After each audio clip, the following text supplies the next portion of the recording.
Hai saudara-saudari yang terkasih, perkenalkan nama saya Gisela Yuliana Lazira dari STP Dian Mandala Gunung Sitoli. Pada video kali ini, saya akan menjelaskan tentang sakramen yang kelima, sakramen pengurapan orang sakit.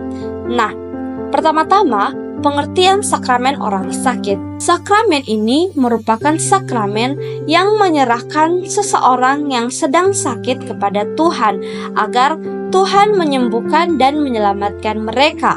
Hal ini gereja pun mendorong mereka untuk secara bebas menggabungkan diri dengan sengsara dan wafat Kristus. Dengan demikian, kita memberikan sumbangan bagi kesejahteraan umat Allah. Penerimaan sakramen ini kepada orang-orang yang sakit berat ataupun orang-orang yang menghadapi operasi besar dan juga kepada orang yang sudah lanjut umur. Yang berwenang untuk memberikan sakramen ini adalah uskup dan juga para imam yang tertahbiz. Perayaan sakramen ini termasuk dalam liturgi gereja, namun dapat diadakan dalam berbagai tempat. Ini tergantung pada situasi yang ada. Misalnya saja bisa di dalam gereja, di klinik atau rumah sakit, begitupun rumah yang kita kunjungi. Nah, orang-orang yang sakit dapat berupa sekelompok dan juga pribadi. Kadangkala juga dalam keadaan yang mendukung, pemberian sakramen perminyakan suci ini sekaligus memberikan komuni atau tubuh dan darah Kristus. Namun dalam upacara sakramen ini, sabda Kristus merupakan satu kesatuan dalam sakramen perminyakan suci, karena hal ini dapat menghidupkan iman baik yang sedang sakit dan juga para hadirin yang memohon kepada Tuhan kekuatan rohnya. Saudara-saudari yang terkasih, adapun unsur-unsur pokok sakramen perminyakan suci atau pengurapan orang sakit ialah yang pertama, imam meletakkan tangan ke atas orang sakit dalam keadaan tenang atau diam. Kedua, dalam iman gereja, imam berdoa bagi orang yang sedang sakit. Ketiga, imam melakukan pengurapan dengan minyak, yang sedapat mungkin minyak itu telah diberkati oleh Bapak Uskup.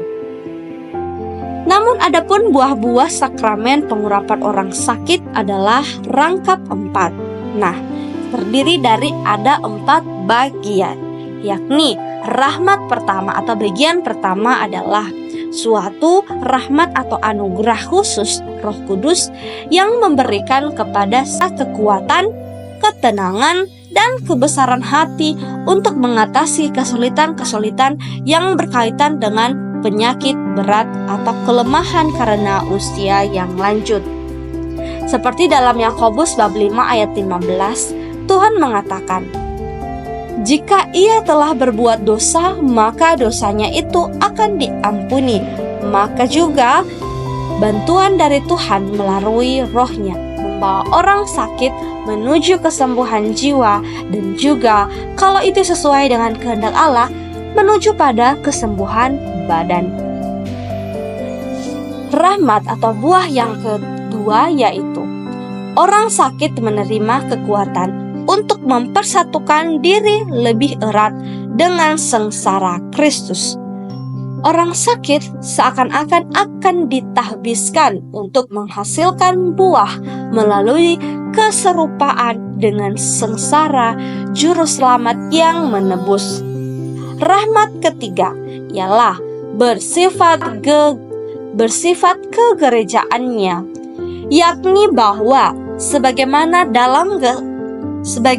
dalam sakramen ini gereja mendoakan sakramen orang sakit di dalam persekutuan para kudus. Begitupun melalui rahmat sakramen ini bahwa menyiapkan seorang yang sakit untuk perjalanannya yang terakhir dan perpisahan dari hidup ini.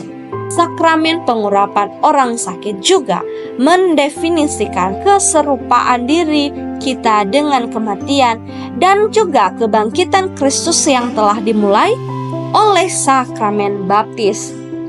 Maka, sakramen terakhir bagi orang Kristen bukan hanya juga sakramen perminyakan suci, namun sakramen Ekaristi. Sakramen Ekaristi juga merupakan sakramen bekal perjalanan seorang yang sedang sakit pada saat peralihan ke hidup abadi di rumah Bapa, persatuan dengan tubuh dan darah Kristus yang mempunyai artian khusus sebagai benih hidup abadi dan kekuatan untuk kebangkitan. Saudara-saudari yang terkasih, dalam sakramen penyembuhan tidak semua penyakit dapat disembuhkan oleh doa-doa, termasuk penyakit yang paling khusus sekalian atau penyakit yang paling rumit. Namun, Santo Paulus harus mendengar dari Tuhan. Namun, gereja percaya akan kehadiran yang menghidupkan dari Kristus, penyembuhan penyakit jiwa dan juga badan.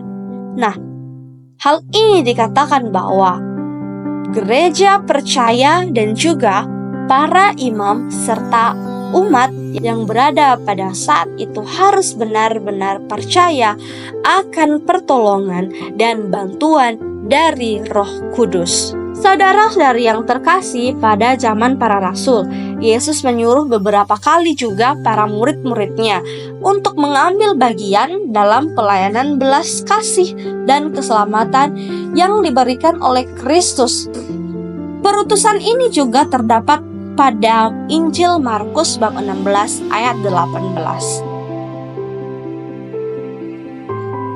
Maka saudara-saudari yang terkasih, seperti sakramen inisiasi yakni baptis, krisma, dan ekaristi yang merupakan kesatuan dan menyiapkan orang pada awal perjalanannya sebagai pengikut di dunia ini, begitupun dengan sakramen tobat atau sakramen pengurapan orang sakit, merupakan sakramen yang mengakhiri ziarah dan juga menyiapkan untuk dan juga persiapan untuk beralih ke tanah surgawi.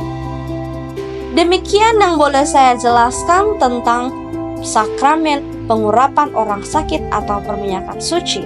Semoga teman-teman dapat mengerti. Next, saya akan menjelaskan tentang sakramen imamat. Sampai jumpa. Tuhan Yesus memberkati. Salam.